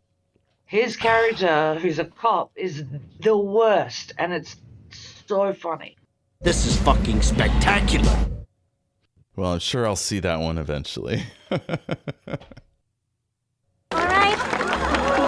Offering to help someone that you don't know with skills that you don't have. I'm sure everyone is duly impressed.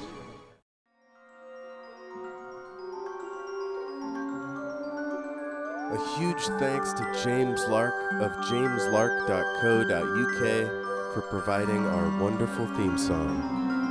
Thank you, James.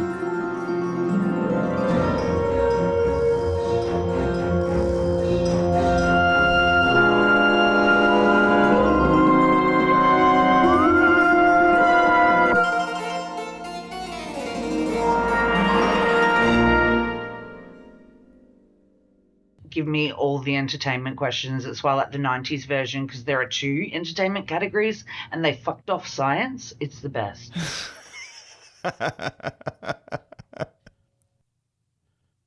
Sorry, I just flashed back to a number I got wrong earlier, and I'm like, was that before we officially started, or was it after? I said there was Donald Trump. Oh no, it was after. They backed up a truck. CBS did to him for $7 million. It was $16 million.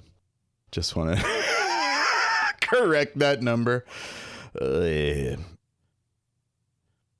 right, I spilled my Red Bull.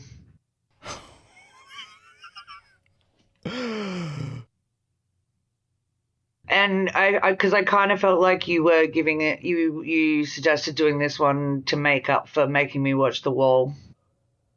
Oh God, we're going there this quick. We haven't even introduced ourselves yet. No, we can say that. Like, I'm just happy you enjoyed it. I had some concerns when you were texting me while you were watching it. for the listeners, in case they're confused, because we said after an episode we were going to watch The Wall. I think we had some backups. We did a Futurama. I think that was one of them. Yeah. But yeah, we made an Audible this week. It's wicked. It's fucking fantastic. It's different from the 1939, but in the most splendiferous way. We watched Return to Oz and we had a lot to say. Fine film, but this is something else. This is a generational picture, you know? I thought Dune would be like that, and instead it's it's pretty good. Whereas this is I was terrified when they announced they were doing this. As a fan of the stage show, which I saw in London in 2018. I was in the front row. It was amazing. I'd never seen it, and as we both know, the Wizard of Oz, which we've come to shorthand to the 39, is both of our would be in both of our top 5 all-time movies. I know it's your favorite. Yeah, it's my number 1. What else is on there? Before Sunrise, Godfather Part 2, Akira. God, I never know what this last spot. Oh, Princess Bride.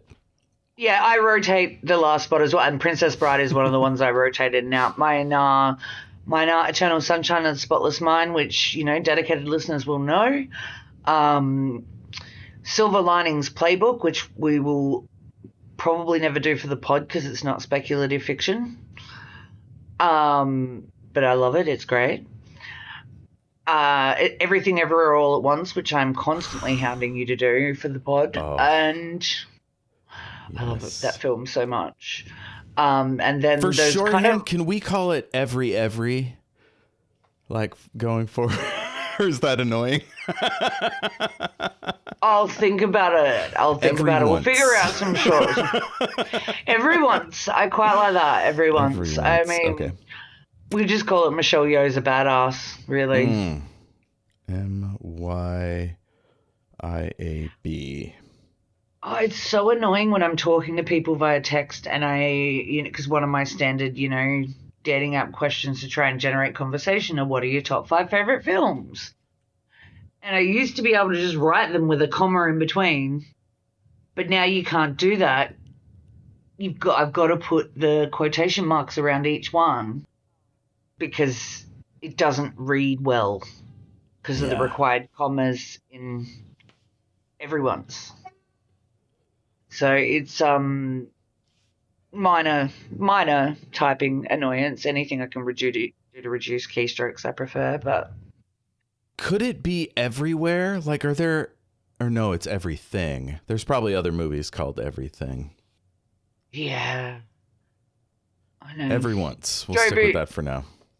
Or MYAB. Michelle Yeoh is a badass. I quite like that. Okay, and your 4th is Wizard of Oz. What's your 5th?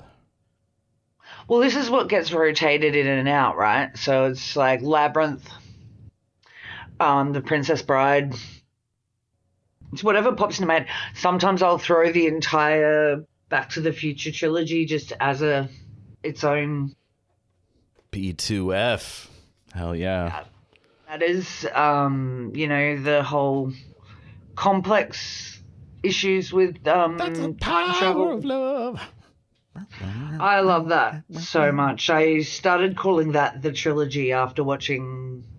See, Clerks. Clerks is up there for me. Ooh. Dogma. We should do Dogma. Oh, fuck yes. I am such a big Kevin Smith stan. It's obsessive. The fact, the stories behind how Clerks got made and the dedication of. Oh, it was hugely inspirational for us in the States around that time. I took my first girlfriend to Clerks on our first date, and we stayed up all night. We ended up kissing on the stump out back of my house. Yeah. Yeah, and then I wanted to study film and be like Kevin Smith. Same. Same. When I was in high school, I wanted to go to film school. Yeah. No, I had to get a real job. Same. I was too chicken to go like try to make movies. I couldn't risk it. Well, I did the Dawson's Creek Dawson thing. I bought a camera and was gonna like make my own little indie film. Oh yeah. Like how Dawson was always trying to do that. I did a little documentary footage, but I never did anything with it. You got to get releases. You have to talk to people for a documentary. Which I don't mind. I love a documentary. Like, I'm a huge Louis Theroux fan. Anything he does, because I just think he does a beautiful job of bringing himself into it without taking over it. And he talks to some people he clearly doesn't agree with on lots of things. Like, I think he's done 3 different parts on Westboro Baptist Church. Wow. He just keeps going back there. Fucking awful people. Yeah. Oh, Little Miss Sunshine. Oh, that's a great film. That'd be what I'm putting in my 5th slot today anyway. Okay, now these are all American pictures. Do you have an Australian top 5 or top 1? Ooh, Muriel's Wedding. Oh, that's a good one. Priscilla, Queen of the Desert. Both of those instantly come to mind as absolute favorites. There's some really good ones. Dirty Deeds is great. It's got John Goodman in it, which is bizarre, but I mean, Muriel's Wedding and Priscilla both came out around that same time. Very formative for me. Being an unpopular nerdy girl in school, really struggling to make friends. Have you seen Muriel's Wedding? No, I've heard. Toni Collette's first film. Toni Collette. She's absolutely iconic. That film is like, I became obsessed with ABBA because of it. And then if you're gonna go more, both of those are quite funny. You've seen Priscilla, right? I think I watched Tu Wong Fu. I don't think I watched Priscilla. Tu Wong Fu ripped off Priscilla pretty hard. Right, that's why I mentioned it. I think I saw that one, but not why the I haven't OG. seen Tu Wong Fu. Fucking Wesley Snipes is good. He's good at his job. And then there's some I would argue so if you're gonna go, if you want the epitome snapshot of Australianism, you've got to go The Castle. The Castle. Watch The Castle. It is. I would be interested to hear your take on whether a lot of the Australian references go over your head. And The Dish, which is by the same production company, Working Dog, and it's about the radar dish in Parkes, which was where involved in the moon landing. And it is literally this giant satellite dish, but the actual footage of the first steps on the moon came from Parkes. It's got Sam Neill in it, and Sam Neill is an iconic.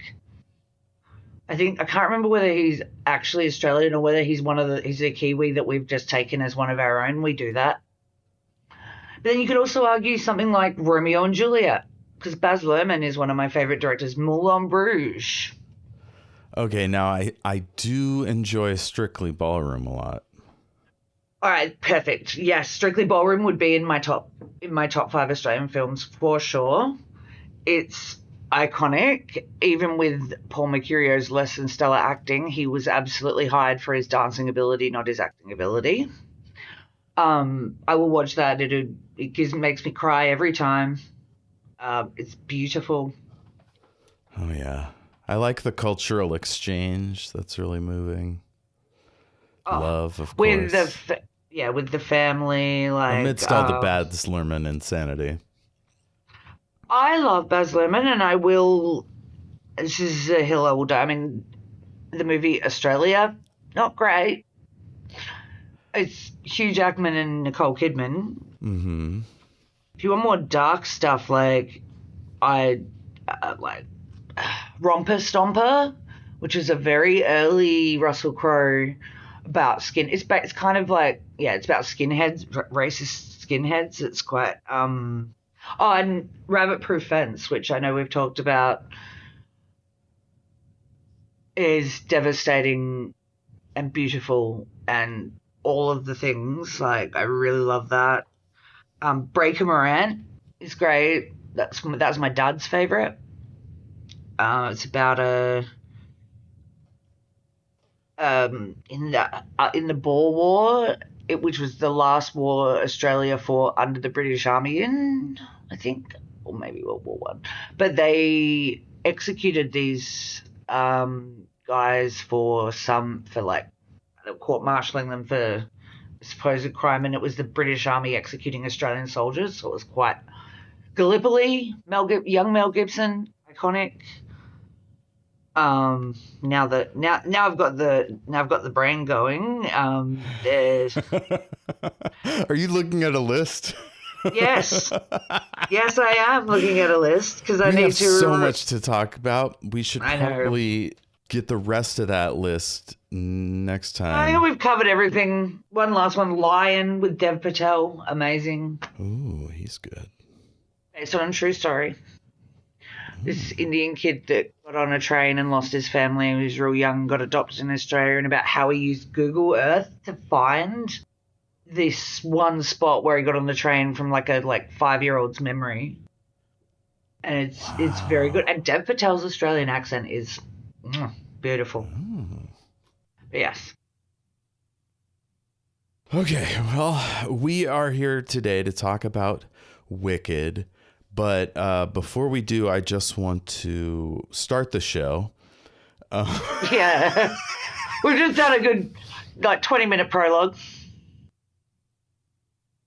It's not goodbye. It's farewell.